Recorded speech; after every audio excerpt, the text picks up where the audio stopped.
What's up, guys? This is Shay. And this is Matt. And this is the Building Small Business Podcast. Today we're at Mac and Clay. And we're here with Matt and Todd. Thank you guys so much for coming on with us. Thanks for having us. Glad to be here. How y'all doing? We're excited to be here. Like Shay mentioned, we're at Mac and Clay. We're going to turn the floor over to these guys and let them talk a little bit about what they do here. They have some, I don't know if you can see it from the angle you are, but they have some very, very nice clothing and a really cool shop. Well, I guess I'll get us started here. We've got a men's clothing store that we opened this past August. We've got specialty men's clothing from styles that Todd and I go to different places, to Chicago, across the country, just to check out unique styles. It's cool fabrics, things that you wouldn't necessarily find easily at a lot of other places.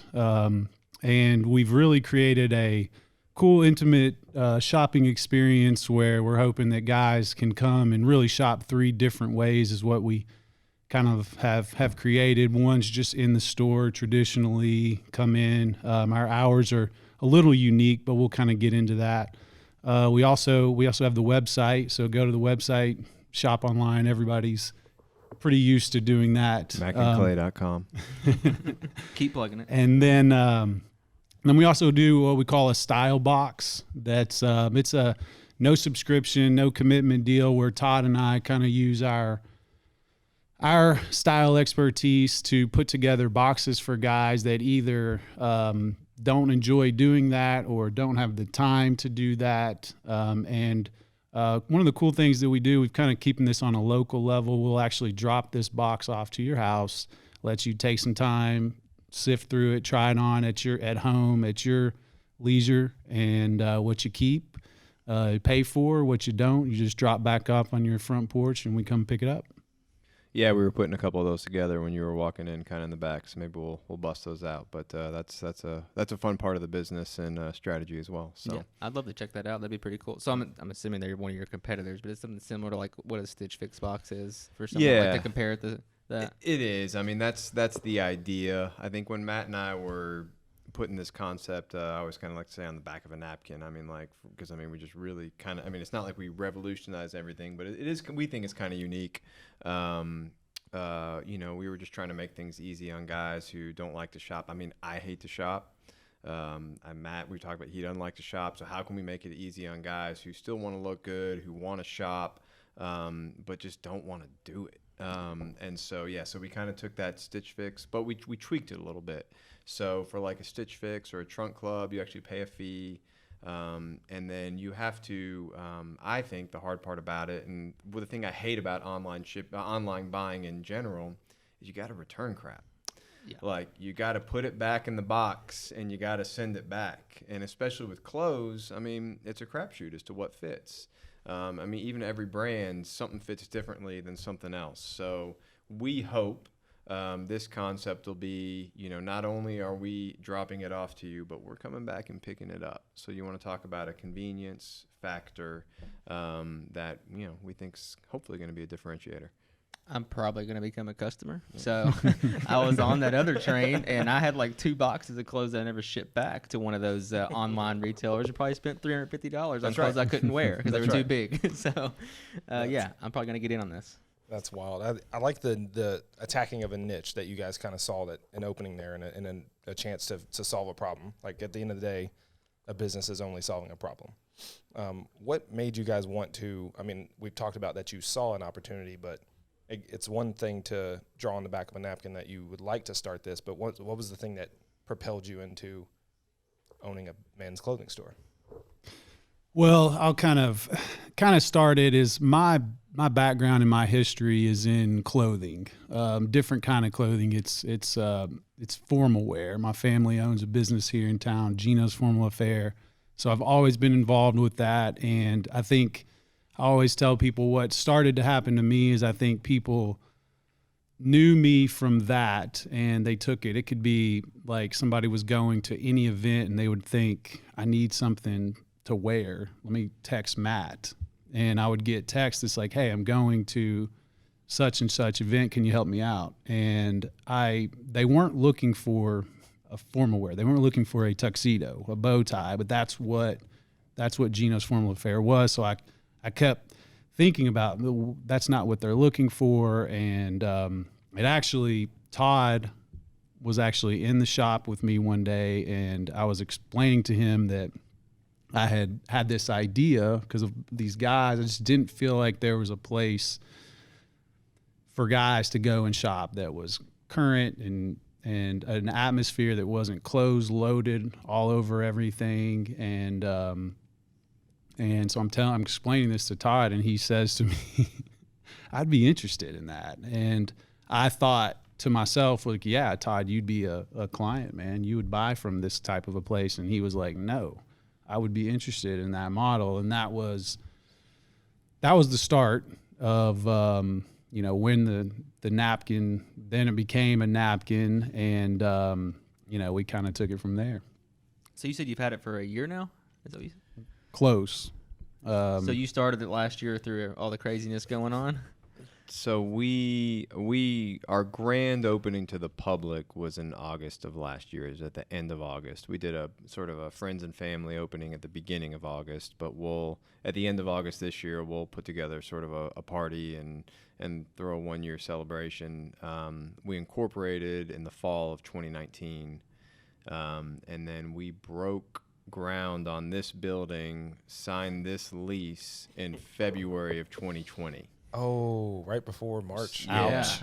Right before St. Patrick's Day is the only way I can remember it. We went to one of our clothing shows that we had gone to. It was the second time we had gone to a clothing show, but this time we actually went to buy. We went in February of 2020, and we placed all these orders in February 2020. We came and broke ground on the building, and then literally 2 weeks later, like 3 weeks later, the world comes to a halt.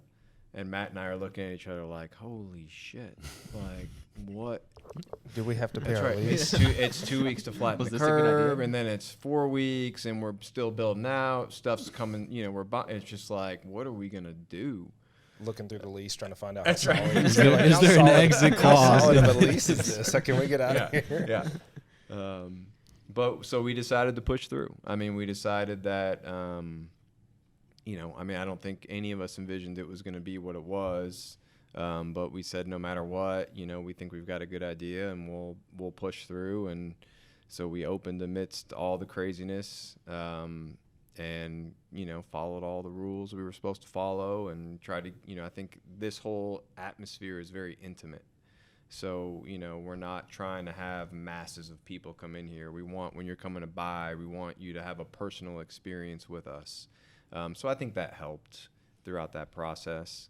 And do you think that allowed you to build up more of an online customer base first, or how did you all do that? Did they immediately start coming in? I think that, we really had to pivot quick on getting merchandise, because we would plan to open, and a lot of things that we wanted to have weren't going to be delivered in time because the world just turned upside down. And so we went a little bit more casual.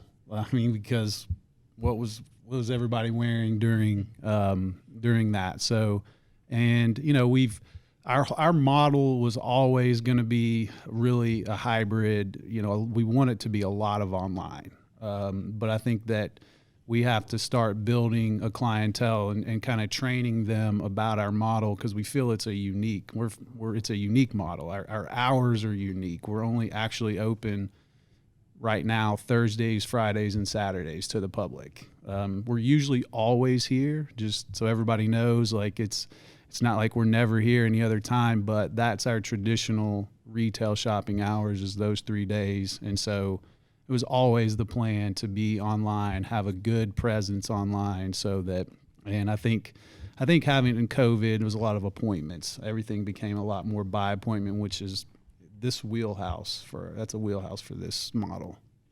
Yeah, and I think the online piece is interesting, because from everything we've heard when we've talked to folks, it takes a good year to for people to, at least a year, for people to trust your brand to spend money online, right? And especially with clothing. So, people, I think as people get to know our brands and get to know our fits, I think that'll happen more. But we see tons of online traffic. It's almost like, I mean, I've spent my whole life in marketing. So people go online to peruse, you know, they're looking at your product, but then they're coming in store to shop. And online can be social, it can be our website, it can be everything. You just got to be present in all those areas. And then, you know, I think we're finding that people are enjoying coming into our store. I don't know if it's like, I don't know. So, I mean, we'll see how that plays out. That may not, but I mean, I think in an online shopping world, we've gotten a lot of feedback that people enjoy coming into the store and shopping. Even for guys, like, you know, it's because of this, because we pour them a bourbon, we pour them a beer, they get to try it on, and then they're done.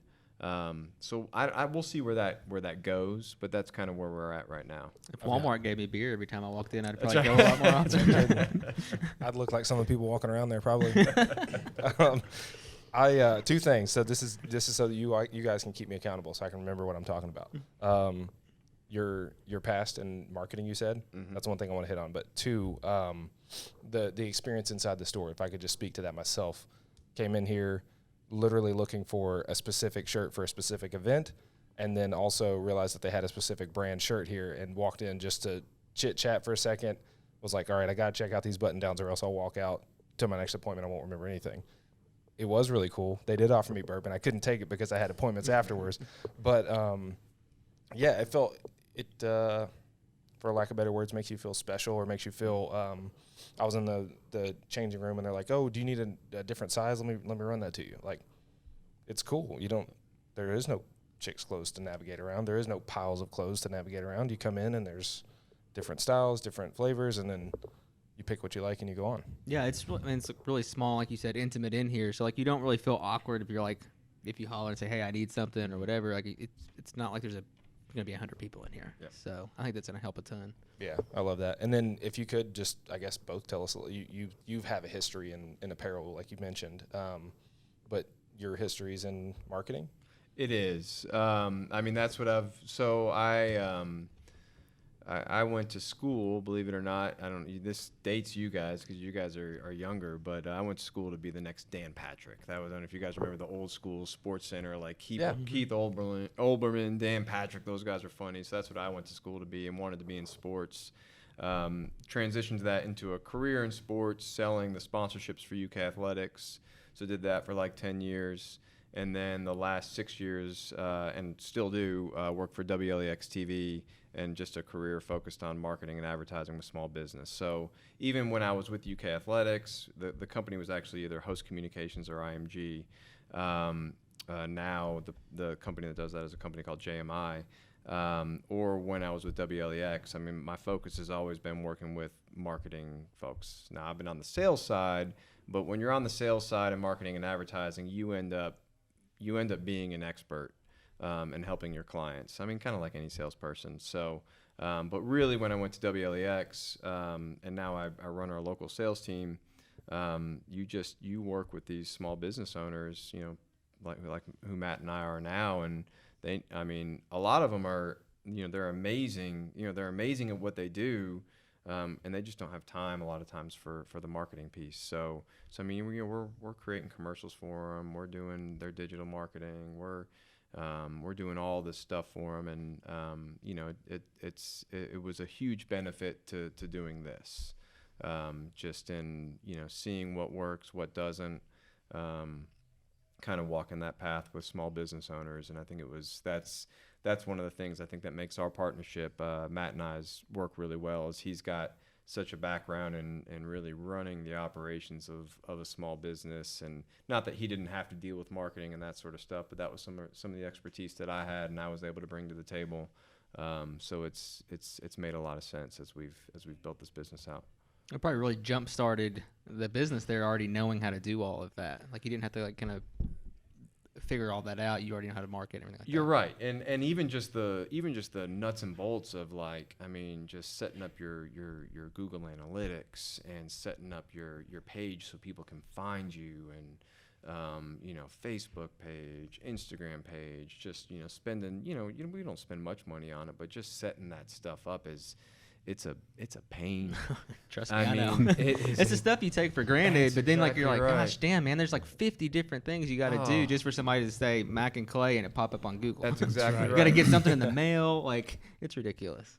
Yeah, and then all the rules you got to follow after the fact and make sure you're keeping up with it and keeping it fresh. And I mean, it's a full-time job. I mean, you know, for all the small business owners that are out there listening, everyone's nodding their head. I mean, it's quite the undertaking. So. Yeah, and this shop, it was almost modeled a little bit. There's a ton of boutiques for women, like shops like this. I always felt like, and that's kind of where, and I would see, it was like, why is there nothing like this for men? You know, and one of the things we're trying to build to where like women love to shop on Instagram, you know, and I think that was wanted to be a platform that we wanted to be on and promote our products and sell products and, you know, sell our business a lot. And I think that's something that I would say that both Todd and I, we're older than the Instagram generation, but we've had to kind of mold and adapt to that. And, you know, that's really where we've lived, you know, Facebook, Instagram for us right now. And I think that's where we're hoping to continue to build this. Would you say that's been your most effective form of advertising is through Instagram? Social media for sure. Just in general, I mean, just whether it's Facebook or Instagram. I think it's interesting. I think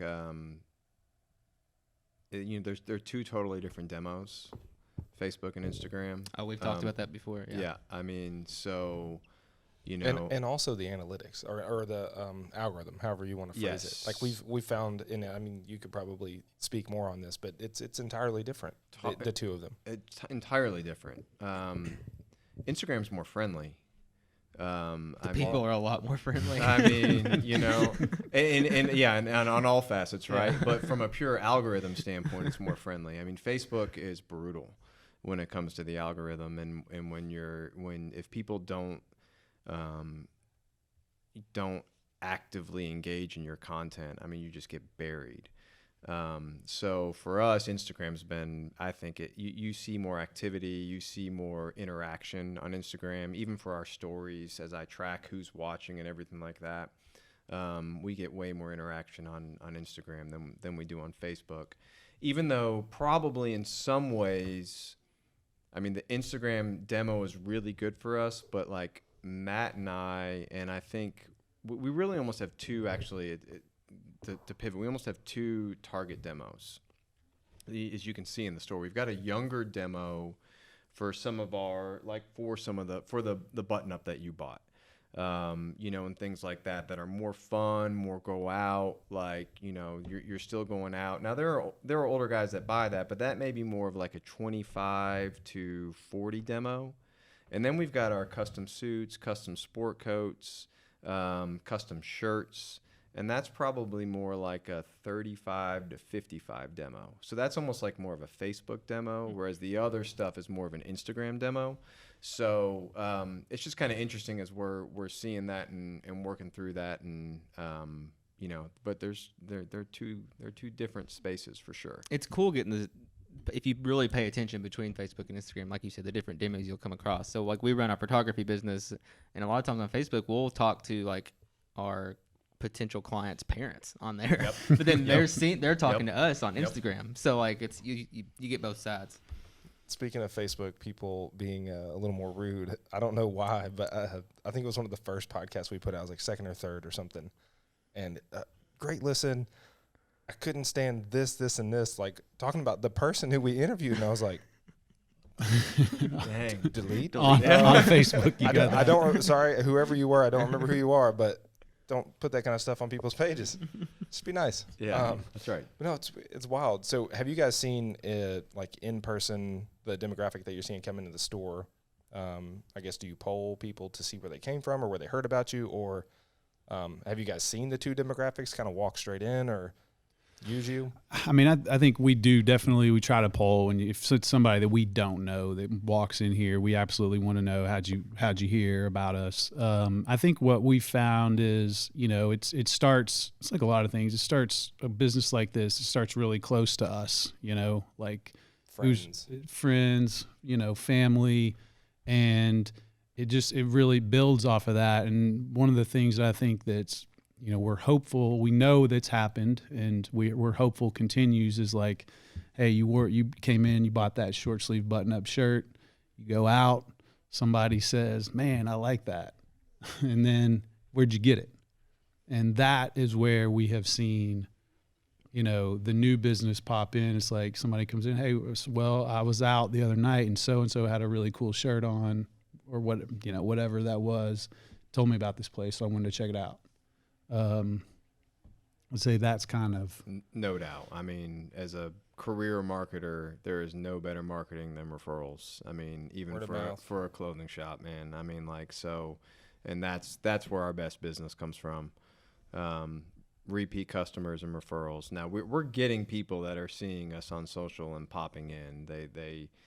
But it typically, even for the follow on social, I mean, it's not normally from a paid ad. It's normally from someone that they know. Organic, yeah. That's exactly right. That the social follow comes from. We're doing a little bit of traditional. I mean, we're just with me being at the TV station, I'm buying some stuff on my own station, but it's very. I mean, we're so small. We have to be so smart about it. So it's very strategic. But yeah, I mean, that's just trying to build some brand awareness and get people thinking about us, and maybe then going and following us and doing some of that stuff. Well, it seems like anymore, rather than pump a bunch of money into something like traditional media, like a commercial or paid Instagram ads, on more modern level, if you could just pump that money back into your existing customers, it'll help get you those referrals, which is worth a lot. If they walk in here and they already know who you are, the conversion rate's probably going to be a lot better. It is. I mean, it's all the above. I mean, it's if you ever did marketing in school, I mean, it's the filter, it's the funnel of people to get to the purchase decision, and you've got to touch them all. I mean, there's a place for traditional today. I mean, there is absolutely a place for traditional marketing. I mean, I'm a 1,000,000% believer in video. So I mean, if it's video, whether it's video on TV, whether it's video on streaming television, whether it's video on digital platforms, like that is important. I mean, video advertising is the most powerful medium ever created. Or video in our audio podcast. That's exactly right. Right. That's exactly right. Yeah. So you've especially for us, because we're featuring a product that people want to see. So you've got to have that piece to it. But then to your point, I mean, the referral piece and marketing back to your existing customers, like Matt and I have a target goal of how many customers we want to shop at the store, and it's not a huge number. We just need X amount to be loyal Mac and Clay customers, out of the population of, Central Kentucky. And that's to your point, is how we'll thrive. Marketing gets this guy fired up, man. Yeah. You can keep on that. He'll keep going. Well, so let's kind of shift gears and talk about where the name came from. So Mac and Clay, it has a ring to it. I think it sounds great. It's obviously not Matt and Clay. So right. Where did that come from? So we fumbled around. We started the business, like Todd and I, but we did it in a really practical manner. I'm going to give a little history. Like, we just decided we wanted to do this. We met with lawyers. We met with CPAs. We interviewed lawyers and CPAs, got all our structure in place, got all our plan in place, and then we had a name kind of like earmarked at the time. It was Matthew Wallace. Matthew, Todd's last name, Wallace. Not very creative, but we thought, no. But that was just kind of more like a law office, but yeah. It's right. It is. We had that kind of out in the ether somewhere. And then when it got close, it was like, all right, we don't love that name. What are we going to name it? So we went over and over. And actually, we looked at some different options, but my wife came up with it. And Mac and Clay comes from Mackenzie and Clayton, which is Todd's son and daughter. So Mackenzie's his oldest daughter, Clayton's his son, and so my friends joke with me that technically Todd's my boss because, So you got left in the dust there. because I have nothing. I will say that my middle name's Clay, so I've got that. There you go. When will your kids be old enough to give you shit about that? Oh, probably a couple years. I've got a 9-year-old. They're like, wow, she doesn't Daddy, have you just anything. F us, I you guess. just gave the name away, huh? I thought it had a nice ring, and that's It not. does. I don't It does. didn't care, but it's funny. If it's a great story, if my kids start getting like poison rats in their bedroom or something like that, I'm gonna call Matt and just be like, yeah, Tell your kids to chill out, man. That's hilarious. I love that. Yeah. I had a question, kind of back, I guess, a little bit on your marketing side, but you mentioned you're forming like a new shopping experience. How have you taught people about that? Because like shopping's been pretty. I mean, that's cut and dried, right? We've been talking. So like, Oh, yeah. and we talked about this. Is so one of the things that was always a hard for really both of us, but I would say like because both of us do other things, okay. And so when we set this up, the commitment was I wanted this to be more of a behind the scenes cut type of. We were doing it online. We were doing, we had a client base that we were, back here putting boxes together for. And so Thursday and Friday or 2 days a week, we were going to be open was the plan. And we found that that's really challenging. People come here on like a Tuesday and they're like, Why aren't you what open? the hell? They're not even open. Like this is, and so what started to happen since we've been is people are starting to realize our clients, our loyal shoppers realize that Todd's a text message away. I'm a text message away. We're an Instagram message away. We're super responsive. Like you guys, I mean, you have to be on that, but we're super responsive. So message us on Instagram. I think we're learning that it's taken a little bit of time for the first time you come in to know that this is how we operate and this is how you shop here. And we're starting to see that. Awesome. What would you guys say is your favorite thing about owning a business? I mean, I know like obviously we can go into several different things, but this business. I mean, Matt and I have totally different perspectives on this. I mean, Matt has, he's been a part of, even though he's been running his, he's been along the ride with his dad's business or his family business, I should say. So, I mean, he's grown up in a family business and has been a part of that. So I'll let him speak to that more on me or on his behalf. But for me, I've been a part of a bunch of corporations. I've been through. It's kind of weird, but I mean, I'm not that old, and I've been a part of like 8 acquisitions in my career, and buys and sells, and I've been in sales my whole life. I've been on the management side. I've been on the sales side.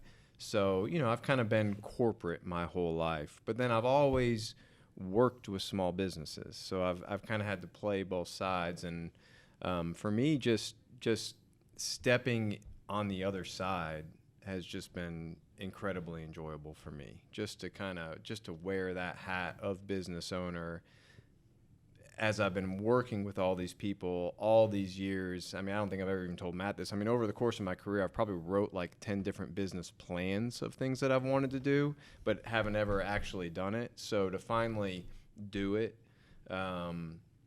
is just, it's been really rewarding and thrilling, and in a fun business, right? I mean, so that's just doing it. It's been, has been the best part for me, and going through the process. Do I have the answer to? It is. Yours can be entirely different if you. No, it is two. I mean, two I think there's outlooks. so many different things. I've grown up in an entrepreneurial atmosphere where, it is my dad's business, and if he wanted to go to work at noon, he could go to work at noon. But I love owning a business. It motivates me. It makes me want to work hard. Maybe too much sometimes, but I love the feeling of helping a client. I'm passionate about this. I can't help it. I've clothing, I've been in it. So if you're around me enough, you can probably see it. But those are the things that kind of drive and I appreciate about it. So having those two different kind of outlooks and kind of paths that got you here, what is a piece of advice you'd give someone, maybe another entrepreneur wanting to start their own business?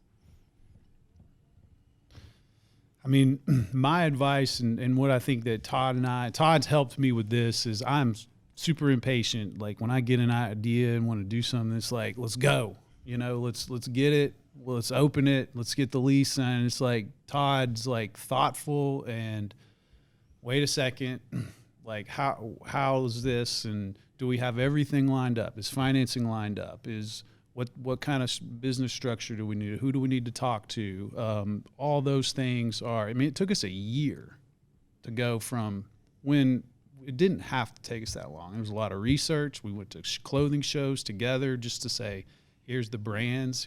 We like these. Here's how it will work. Here's the price points. Here's the margins we're looking for. So I would just say, I'm a believer in if you feel, you've got something successful, go for it because, I think people can limit their potential sometimes, but go for it. Just make sure everything's buttoned up. All the things on the front end.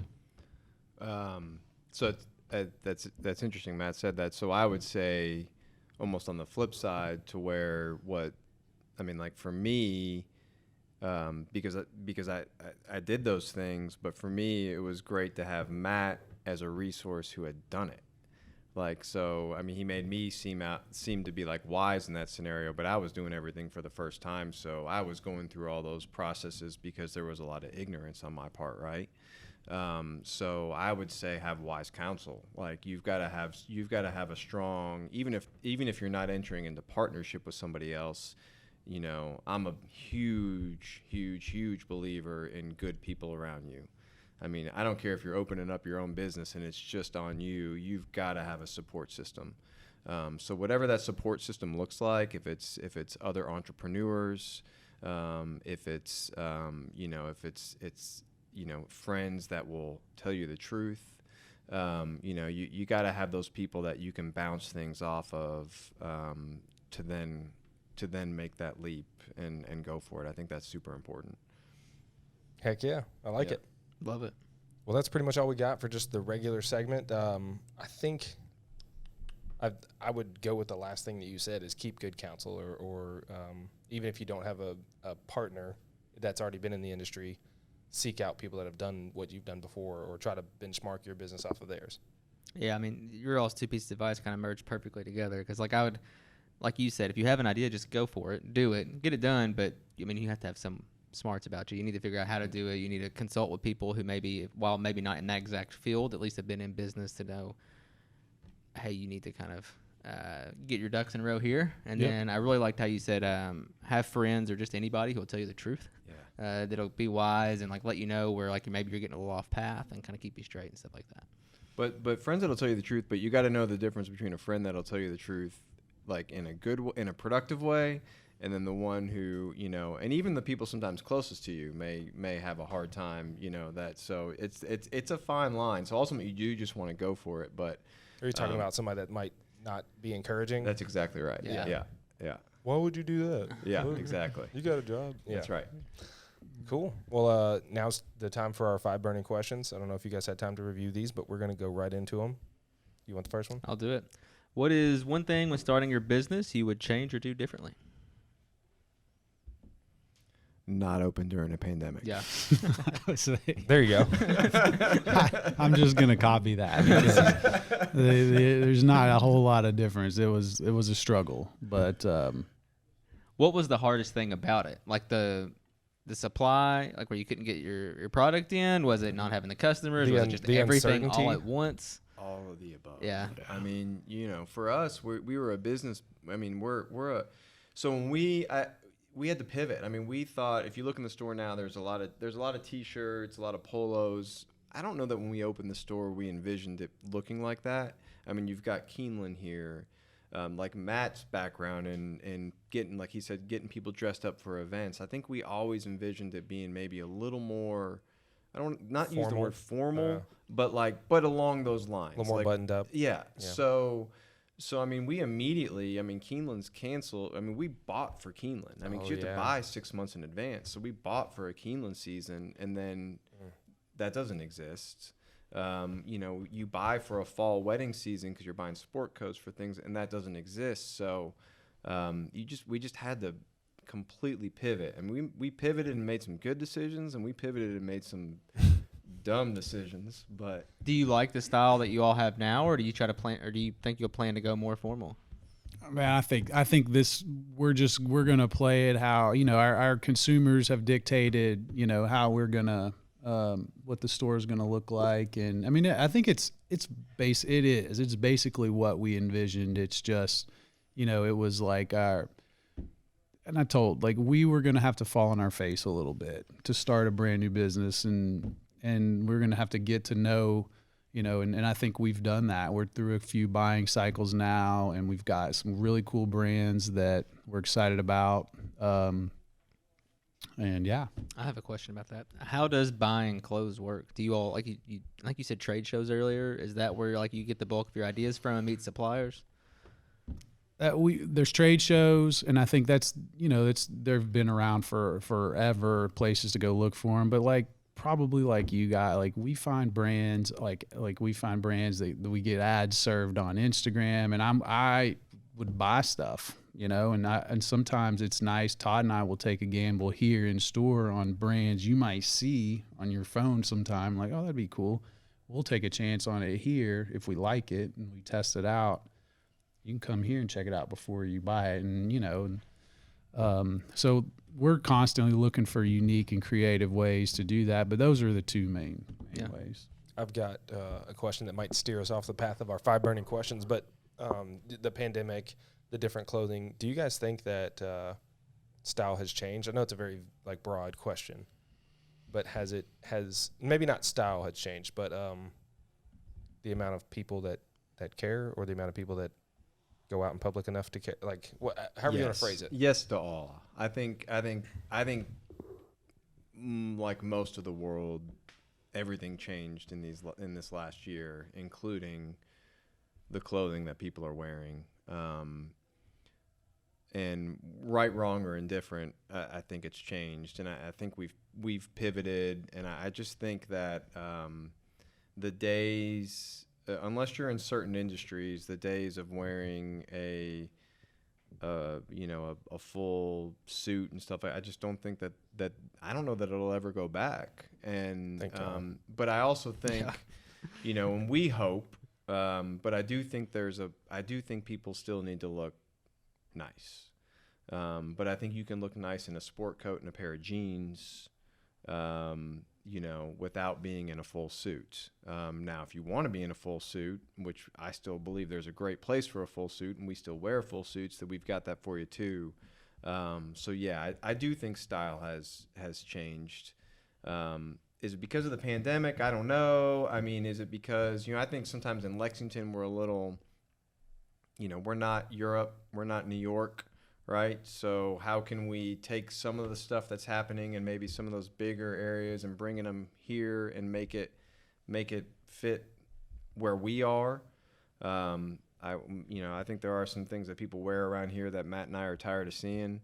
I'm not going to get into what that is, but is it something I'm wearing right now? No, you guys are stylish. No, I have so many guesses, and I'm going to leave them off air as well. Let's put on a shirt that fits. Even if you're dressing down, let's wear it. Let's not wear real baggy stuff anymore. I think we're here to help with some of that. I mean, yeah, and I think absolutely, it's been changing for a long time, and I think it's part of style and fashion will continue to. I think that, like I always tell, there's some things that I think that traditionally the way that people think clothes should fit or suits should fit and sport coats should fit is, I think that's changed. Mm-hmm. And I feel like that's what we're trying to do here, say, and I fight with my dad.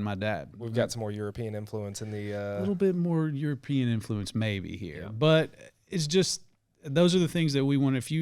Everybody's gonna have, you two are gonna have a day come sometime where you're gonna be like, you know what, I need to look really good tonight. Yeah. And the hope is you're gonna look in your closet and go, this isn't it. Who am I gonna call? You know, am I gonna go to the website? Am I gonna go here, or do I call Todd and say, hey man, can I meet you over there? That's our hope, is that we become your go-to for that kind of stuff. I love it. Well, I guess we'll get back into the actual 5 burning questions. Sorry for derailing us here. What is your favorite hobby? And we'll start with Matt. I bet we're both going to be this. My favorite hobby, I'm going to give you 2. I love to play golf because I just do. It takes forever of my time, but I love it. I love to watch live baseball. I always played baseball forever. I don't like to watch it on TV as much, but I love to go hear the gloves pop and the bats crack still. Yeah, we're gonna be a little boring on these. I mean, golf is my favorite hobby, and then watching both my kids play club soccer, travel soccer, and that has to be a hobby for me right now. But I love it. That's what I played, and so that's exciting. It's worked out well for me. Yeah. Watching baseball on TV is really boring. Yeah, we just bored your entire audience. No. In person, it's so much different. I can do the golf part, but the baseball. I say that to everybody that's ever like, well, do you watch the Red Sox on TV? And I'm like, no, because it's not that exciting. The highlights, man. Yeah. In person is different for me. Entirely different. All right, so next one is, what's your all's favorite local restaurant? Are both y'all from Lexington?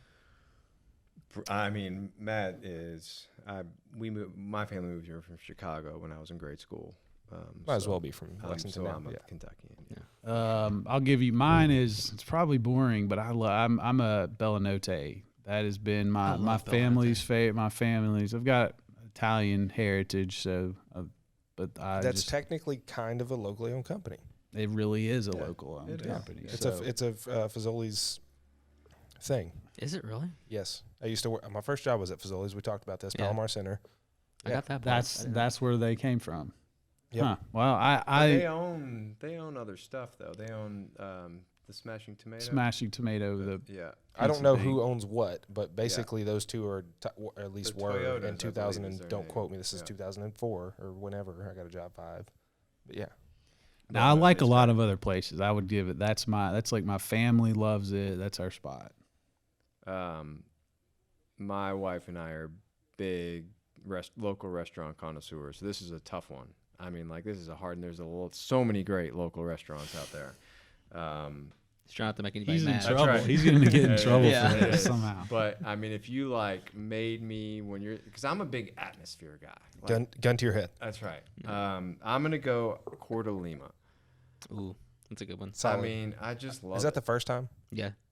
Yeah, I just love that place. Every time it's always on point. It's fun. I could go on a big list on this, but if you made me, I like it. There you go. Go ahead. I asked that one, didn't I? Oh, okay. Yeah, favorite musical artist that nobody would expect by looking at you, or I guess if someone knew you and just didn't know you were like a closet Britney fan in the car. Do you want to tell them yours so they have like a good? I want to hear yours. Is it right? Oh my, like that nobody would expect. Yeah, it's Boy George. He says this every time. He knows more Boy George songs by the actual lyrics than I do for sure. Boys to Men. Ooh, that's a good one. That's awesome. Actually, nothing. I like you better now. Yeah. Matt. See. Yeah. It backfired on you. How'd that feel? Does it feel good? Well, you can't grow up in the. I grew up in the early 90s. Like, come on. Mm-hmm. I would shocking. Todd, we'd had another little deal like this. I'm a Metallica fan. Okay, I wouldn't guess that by looking at you or talking to you. I don't think people would guess that. That's my Was that your walk up music to the That's play? My nobody knows what's he. He's listening to something. He's at the gym and he's like he feels excited right now. That's usually could be what's. They playing. just had that new album come out where everybody covered their songs, like Jason Isbell and Chris Stapleton and all them. No way. Mm-hmm. Nice. Yeah, check that out. Yeah. So I mean, when you look at me, I don't even want to go into what. Look at me. I mean, that's not really part of the question. I'm saying like if someone knew you and like just didn't know you listened to a specific artist. I mean, I mean, it's kind of an easy answer, but I mean, I don't know that people would expect that I'm a huge Tyler Childers fan. I mean, like, it's just freaking awesome. I mean, I'm a 90s kid, though, so, I mean, like, so all the ones that you might not expect are obvious. I also wrote down in here when I was prepping for this meeting, the Cranberries, because that's a 90s. There you go. Never heard of the Cranberries. Yes, you have. No, Zombie? Yes, you. Oh my Heard it. Oh, I'm very uncultured, Jess, I guess. please get this. So Get good. this guy. Actually. Get this guy. You know Sit the you off. This Cranberries? is. Oh, No, man. you know the song. I guarantee. All right, we'll go into it later. So you all listen to that song. They you'll- get. They. you'll- It's in. they're gonna be like, oh, that's It's the in, it's, in Cranberries. the, it's in the office. Oh, then I've definitely heard Yeah. it. So. Okay. All right. So, what's your favorite business book if you read? If you read, I'm gonna make this sound really horrible out of me. I'm just not a huge reader. God, Hey, don't There's feel Matt. bad. Look to your I'm an left. experienced Matt. guy. Like, I read a lot. But I'll tell you that the last business book that I read, and if you ask me for a summary of it, I'll probably couldn't tell you, but it was Good to Great. at least he has an answer. I wrote down for this one, most of my business stuff I'm doing right now are podcasts. So Ours. That's right. So ours first, and then besides that, That's exactly right. All my reading, when I read, I like to read like World War II historical stuff, and that's just where I go. But so there's a good one. Someone recommended me. It's called Invest with the Best. Patrick O'Shaughnessy. It's a really good podcast that I highly recommend, and about where to put some money, and they're always challenging you on things to do. So that's what I'm listening to. What's yours, Matt? what my favorite book? Yeah. Rich Dad Poor Have Dad. you ever read one? Rich Dad Poor Yeah. Dad? I've read that. I actually did read that. Is When there an audio version of that? I'm actively listening to a couple books. Oh yeah. Yeah. Couple books. He's opened the app and They'll read a stay few nameless. titles. They'll remain I nameless. just feel like it's not appropriate. I had a question. Okay, so this is not a 5 burning questions. This is an add-on to your last answer, the history thing. Have you watched the Netflix like history World War II in color? I think it is called. I watch those. Yeah. And they're talking about like the dudes being on meth and whatnot during Blitzkrieg. No, I have not Well, seen that. Yeah, they were on some good pills. Okay. During Blitzkrieg. Okay. Um, That so makes sense. I added a 6th question. I did not tell you guys, and I'm so sorry. What's your favorite guilty pleasure? Like show, activity, book. I'll go right now. So I have a 12-year-old son who, it's hard to connect with kids these days, right? Right. So I try to meet them at their level, and so we have been playing. So I'll try and find games on like our phones and stuff that we can play together. And so a few weeks ago, I downloaded Clash of Clans on my nice. phone, And now you're hooked. and I'm in it, man. Let's go. Let's have some He's clan way too wars. deep. Actually, That's I'm awesome. in it with all his friends, and I suck.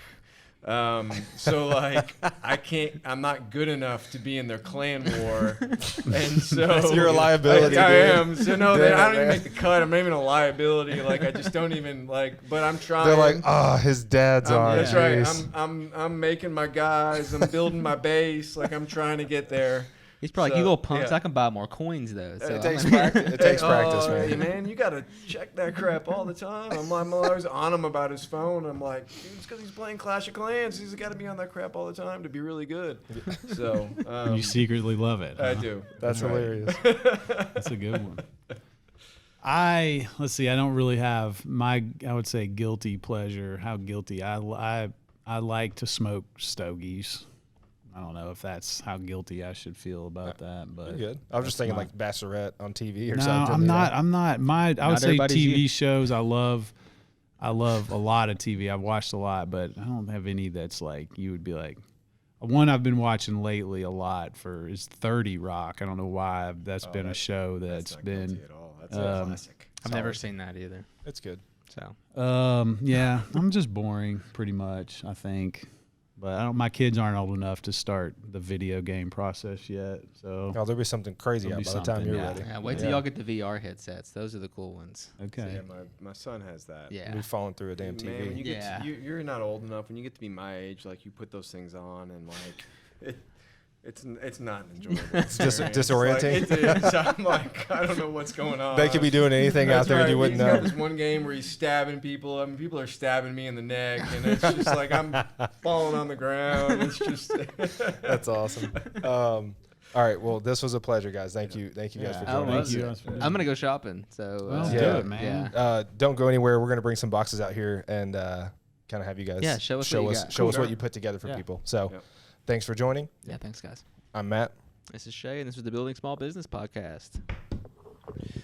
So just want to talk a little bit about our style box concept here at Mac and Clay. I think one of the things that's really cool about what we do here is everything's local, everything's personalized, everything's customized. So here's a couple examples of some boxes that we've actually put together for some customers that are going to be going out this week.